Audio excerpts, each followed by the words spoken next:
So with that, let me show you guys some of the possibilities. What can you do? So here's the first one. It's a kitchen. No problem. Pass inspection. I mean, you don't need to do anything. They didn't need a new kitchen. But they wanted a brand new kitchen.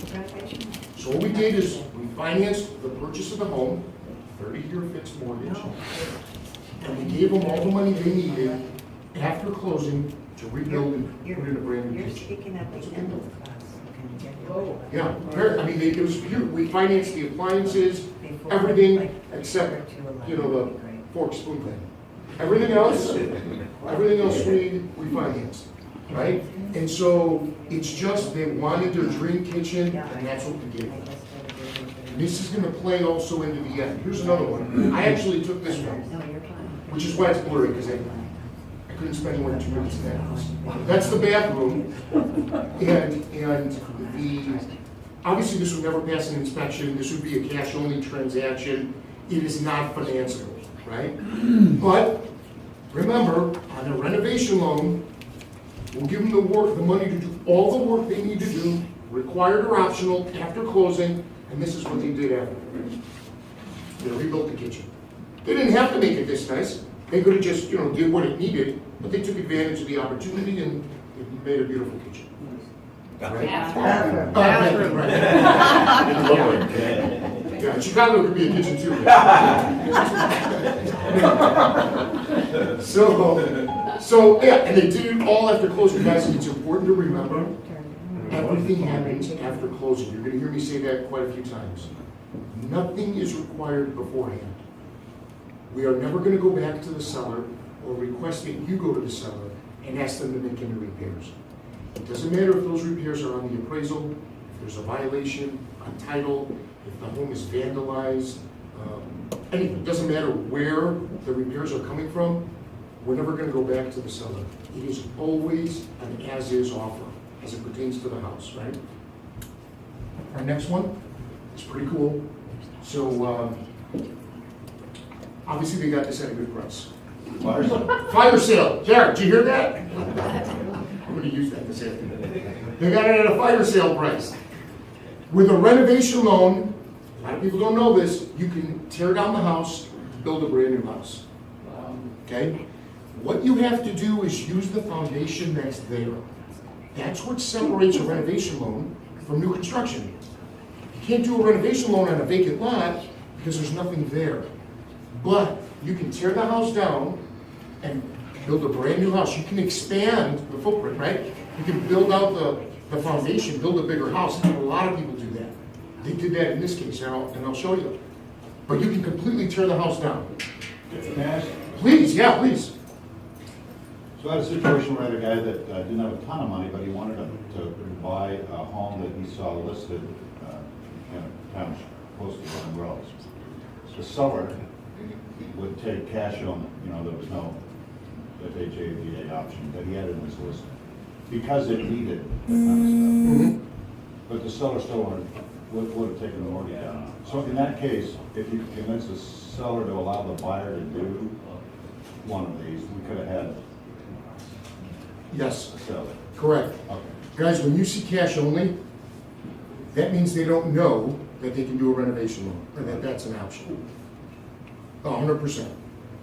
They think, and a lot of times you guys may find yourselves in the, and thank you for bringing it up, where you're asking, and you're telling them, well, they're gonna do an FHA, in this case, let's say an FHA 203K. Like, oh, FHA, no, it's gotta be cash only. No, on a 203K, I don't care what's wrong with the house. No, but minimum property standards. No, it doesn't have to meet minimum property standards. Everything is done after closing, right? So those scenarios are perfect. And if you ever come across that and you're having a tough time communicating with them understanding, you let the team know, we'll get on the phone with the listing agent or the seller or whoever, and we'll explain it to them.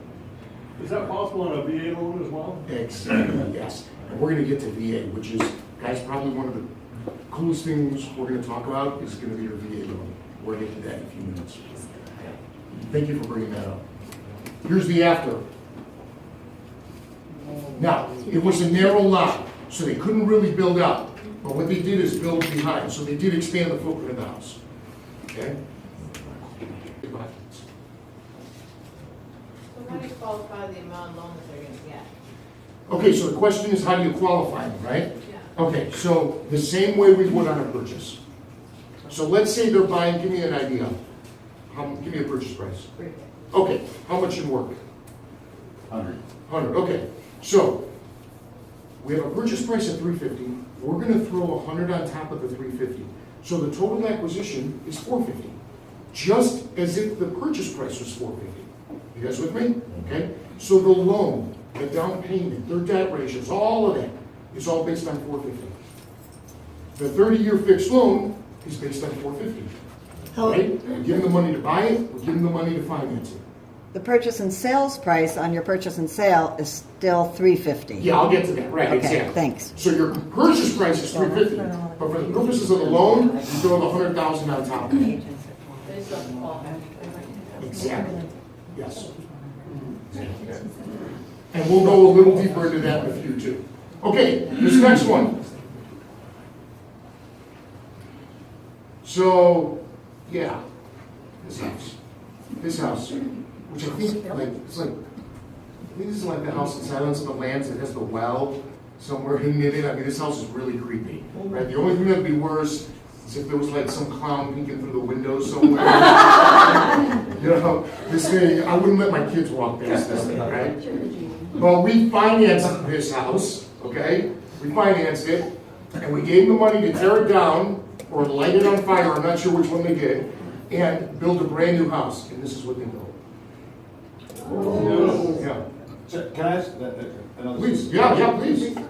That to me looked like a manufactured home. You know, But my question is, if you got a poured foundation yes, and the manufactured home has been consolidated into his lot home, yes. could you do a loan on that to remove the manufactured home and use the existing foundation and qualify? And build, not in, and not in, Stick built. yes, you can do that, as long as there's a foundation, yes. Yeah. What about bringing in another manufactured home then? Say again, sir? What about bringing in another manufactured home? So we offer renovation loans on manufactured homes. There's a little bit more, it gets a little tricky.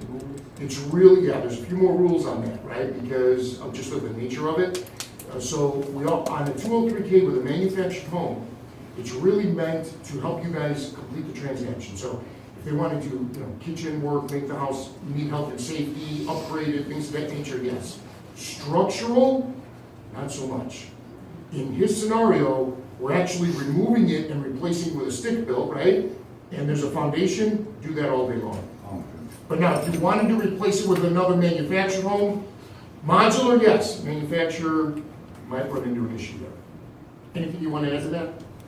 However, in Chicago and other places in the country, there's not that many manufactured homes. loanDepot and our manager, Stacy, and Milton are all working on developing more programs for just, I don't know who asked the question, replacing a manufacturer with a new. It's not out yet, though.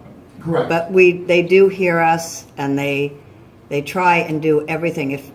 And one of the greatest things about loanDepot, if you have something like that question, bring it to us. We can bring it. Our management team, Milton, Stacy, everybody above them, is open to anything we're missing if you need it. Yeah, so guys, let me just clarify. The 203K on a manufactured home is a fairly recent product, right? That we rolled out because we understand there's a need. We need to, you know, as we go through the process and we evaluate risk, we start opening it up to more, right? So eventually, I don't see why not. I don't see the risk in replacing a manufacturer with a manufacturer. As a matter of fact, it's less risky, right? But there's a process you have to go through that. Plus, you gotta remember, there's certain guidelines within FHA, within HUD that we have to meet as well. So I do expect changes, and I expect the program to evolve and open up a lot more.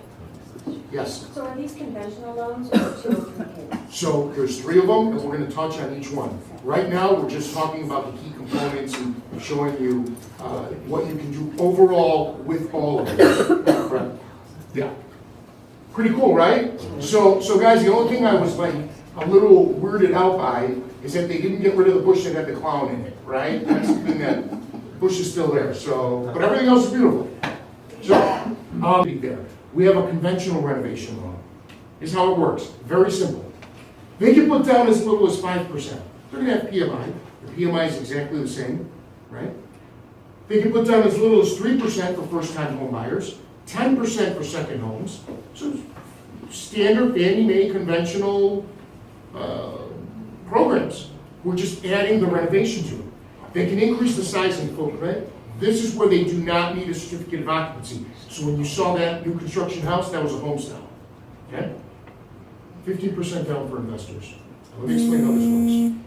If you're an investor, or if you have investors, I have clients that are investors, we will give them the money to buy and to fix the house in one loan, 30-year fixed. Their down payment is 15% of the total, right? So if they're buying it for 200 and they're putting 200 into it, their down payment is 15% of 400,000. We finance the rest. It doesn't matter to me if they keep it for cash flow or if they flip it. It's entirely up to them. That one you can write down. That one, yeah, that one. She's right. She's right. Yeah. There's your flip. So, yeah, there you go. There you go. So, but here's the thing. Right now, it's single family only. Okay, it's not on the 2 to 4 place. Here's the thing. I've noticed across the country, and I've relayed this to my investors. The investors right now are having a very difficult time making money because they're getting priced out. They can't. Their margins aren't working because you've got homeowners, home buyers that are overbidding properties because they're going to live there. So what do they care, right? And these investors now can't make any money. So what I've told my investors is stop looking at those houses. Stop trying to find a house that you could put 30, 40 grand into and flip, for another 30 or 40 grand, whatever. Find that ugly house that those homeowners are not looking at, that they're just driving right past. That's where the investment opportunity is. Whether you tear it down and build, okay, or more than likely you just gut rehab it, throw a nice addition onto it, that's the one you flip. Okay? So if you're an investor or if you represent investors, that's where you need to zero in on. These loans, this investor renovation loan, has no prepayment penalty. They can do whatever they want. Okay? And they can finance up to 10 properties. Yeah, so 10 financed properties, not at once, okay? Because I will not sleep good. Not at once, but they can do it. They can have up to 10 financed properties on their credit report. Right? Pretty powerful, no? Your wheels are spinning. Well, if you got a pretty serious investor that was pretty successful, you've limited him to 10 investments in 10 years. Okay, what about the good side? I'm asking. Well, technically, yes. That is a correct statement. Yeah. But we're also seeing flips. We're seeing more flips now than we have before. That's my way of getting out of that statement. Say again? 10 current. 10 open. So, okay. That's right. I'm sorry, you misunderstood me. Financed. Right. They have 10 financed Well, once properties. it's cleared on a sale, then. Yeah, no, then it doesn't matter. Okay. Yeah, So yeah. you can have as much as. Yeah, exactly. Up to 10 financed The amount properties of at a equity time. that they're getting off of each property then when they turn around and sell it. I'm sorry? The amount of equity that they're gonna get off of each property once they sell it by Correct. doing this program. That's correct. So that's where they can use that money then to build up. Oh, 100%. Yeah. And a lot of people, guys, we get asked a lot, can you close it in an LLC? You cannot. Okay? I don't care what you do with it after you buy it, Right. but we can't close in an LLC. Okay? But the only other option is hard money. That's it. This is not a hard money loan. This is a 30-year fixed loan. 15% down. My investors put 20, right? They can put 15, doesn't matter. Pretty cool? Very cool.